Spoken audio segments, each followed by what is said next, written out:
country. If you, as an American, are in a foreign country and you are picked up and arrested, you're charged with a serious crime, the U.S. government has the right to intervene on your behalf to try to help you out. You don't get immunity if you have done something wrong, of course, but you at least get help from the United States because you are a United States citizen. That's not only a principle that all Americans implicitly count on if we ever even think about leaving the country, it's also law. Our country signed something called the Vienna Convention that says we expect to be able to help Americans arrested in foreign countries. And we will let foreign citizens arrested here get help from their governments, too.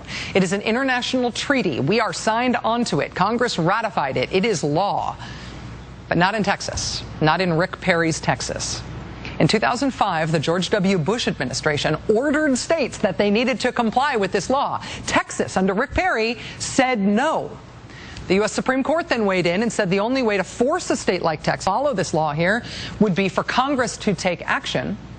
And so, with a foreign citizen on death row in Texas, the Obama administration took the very rare step of the federal government wading into a state criminal case, not over the issue of whether or not the prisoner was innocent or guilty, but over whether or not Texas could kill him without ever letting him get help from his home government. John Bellinger, a lawyer who served the State Department in the George W. Bush administration, arguing in this case, quote, "It should be obvious to anyone, including officials in Texas, that if Americans, including Texans, are arrested and detained in some other country, and the United States complains that they have not been given their consular notice, it will be pointed out to us that the United States does not comply with our own international obligations on this."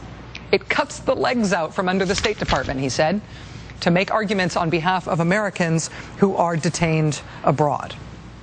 The White House, the Justice Department, the State Department all weighed in and asked the Supreme Court to intervene, to delay the execution in Texas here for a few months until Congress would have the chance to act on legislation pending that would make Texas follow the law here.